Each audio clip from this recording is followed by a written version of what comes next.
Chapter 217 Chainsaw Man telah rilis dengan judul Dua Orang Baik. Judul yang sungguh membingungkan. Asa dan Denji tertawa bahagia karena mereka adalah orang yang baik. Walaupun mereka punya kesalahan fatal yang membuat orang tuanya mati. Horor psikologis ya minasan. Sebelum saya lanjut, siapa tahu ada yang senang dengan konten sejarah. Bisa bantu subscribe channel sejarahku ya minasan.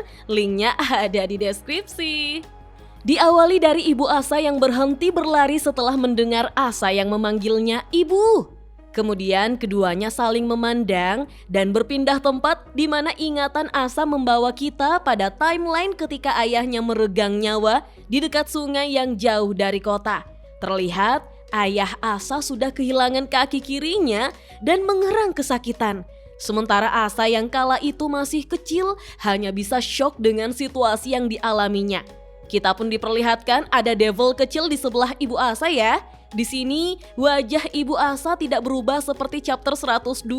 Jadinya agak bingung, apa benar wajah mereka semirip ini? Atau Tatsuki Fujimoto Sensei berusaha mengaburkan batas antara realitas dan imajinasi Asa? Lalu, Asa remaja dan Denji di sini hanya sebagai penonton yang kehadirannya tidak disadari oleh mereka bertiga ya minasan. Asa menceritakan bahwa mereka sekeluarga sedang berada di tepi sungai di suatu hari Minggu. Tapi, seekor devil tiba-tiba muncul dari sungai dan menyerang mereka. Devil itu pasti lemah karena Ibu Asa berhasil membunuhnya dengan batu. Tapi, ayah Asa harus kehilangan kakinya karena melindunginya saat itu.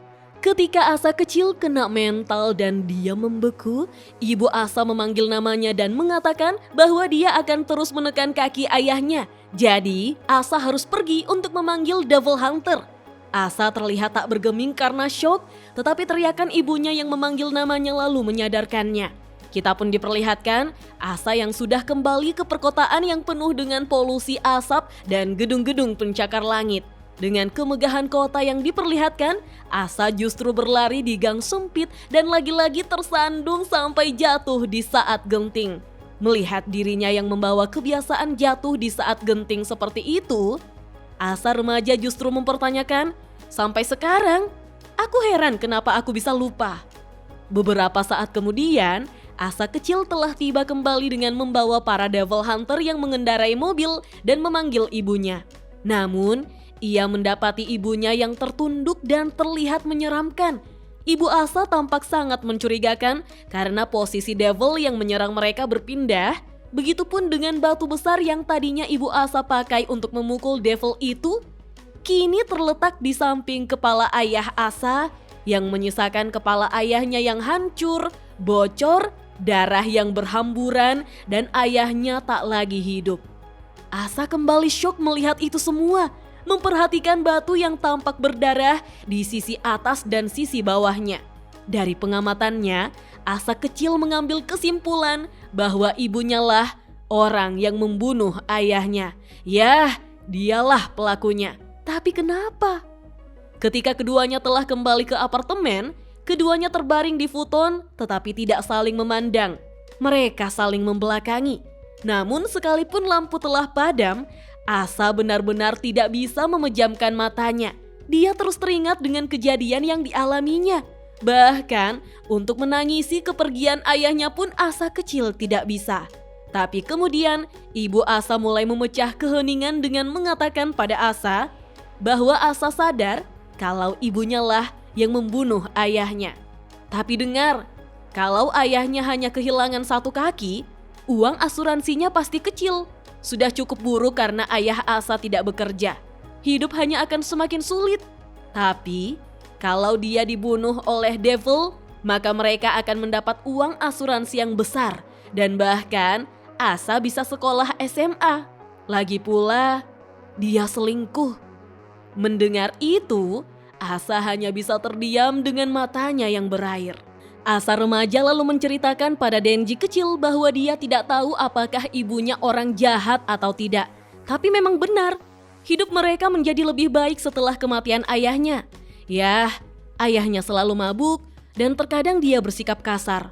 Lalu hari itu ketika Asa kecil berlari di gang-gang sempit untuk memanggil para pemburu iblis, sebenarnya Asa kecil tersandung dan jatuh dengan sengaja. Asa kecil juga berpikir, jika dia terlalu lama meminta bantuan, mungkin ayahnya tidak akan selamat. Asa remaja mempertanyakan pada Denji, "Apa menurutmu, aku orang jahat?" Denji kecil pun berpikir sejenak, lalu menunjuk dirinya dan menjawab, "Aku membunuh ayahku dan membuatnya terlihat seperti bunuh diri, tapi aku orang baik." Keduanya pun saling memandang dan mulai tertawa bahagia minasan. Asa yang tertawa terbahak-bahak mencerminkan bagaimana Yoru tertawa senang karena melawan Pochita sekali lagi. Wah, kalau diperhatikan kepala Yoru sudah putus dari tubuhnya. Begitu juga dengan Pochita ya.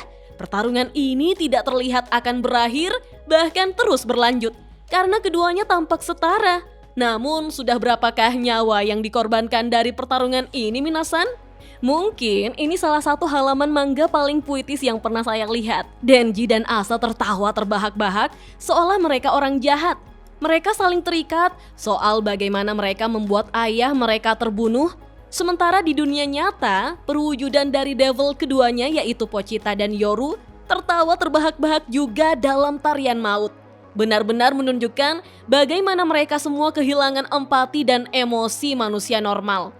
Lalu, Asa yang selalu tersandung adalah bentuk sabotase diri bawah sadar. Dia tersandung dengan sengaja, berharap ayahnya meninggal karena menunggu terlalu lama. Dan sejak itu, dia merasa sangat bersalah, sehingga setiap kali dia merasa bahagia, dia secara tidak sadar tersandung untuk menghalangi kebahagiaan itu. Hal ini telah mengubah seluruh karakter Asa bagi saya sekarang, dan membuat saya ingin membaca ulang bagian kedua ini dengan mentalitas bahwa Asa itu tersandung dengan sengaja. Apa itu berarti? Di awal kemunculannya, Asa memang sengaja membunuh Baki, atau Asa sengaja tersandung setelah menyelamatkan kucing untuk membunuh ibunya. Meskipun ibu Asa digambarkan sebagai ibu yang sangat baik dengan mengorbankan dirinya untuk menyelamatkan Asa, sekarang justru diperlihatkan sisi kelamnya.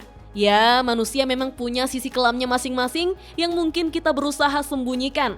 Alasan ibu Asa tentang ayah Asa yang selingkuh adalah alasan personalnya dan tetap jujur.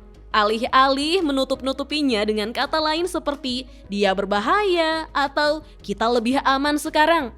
Terlebih lagi, kita dipaksa membuka mata bagaimana ibu Asa mengambil keputusan untuk membunuh suaminya dengan membuat seolah-olah devil yang melakukannya. Padahal di saat kritis itu, dia juga mempertimbangkan pembayaran asuransi. Dan beginilah cinta serta hubungan kekeluargaan yang dimodelkan untuk Asa. Meskipun ibu Asa seperti itu, Asa kecil bahkan sampai sekarang tetap ingin bersamanya. Tapi memang begitulah sosok ibu ya minasan. Bagaimanapun trauma kecil kita bersama ibu, kemelekatan kita pada sosoknya tetap tidak bisa diubah. Kalau sakit, pasti rindu ibu. Nah, kebalikannya, Asa dan Denji sama-sama merelakan ayah mereka yang kejam untuk pergi selamanya. Framingnya jelas, ayah mereka berdua suka mabuk-mabukan, tanpa kerjaan, penelantaran keluarga, kekerasan, perselingkuhan, dan meninggalkan hutang piutang yang menjadi beban untuk ditanggungnya. Kenapa sosok ayah dari kedua karakter ini digambarkan seperti itu ya? Mungkin penting untuk dijadikan pelajaran buat minasan yang akan menjadi ayah atau sudah menjadi ayah nih. Benar-benar ya, chapter ini nano-nano rasanya. Kalau menurut minasan, bagaimana? Kita lanjut ngobrol yuk di kolom komentar. Oke deh, sampai di sini dulu ya. Dah.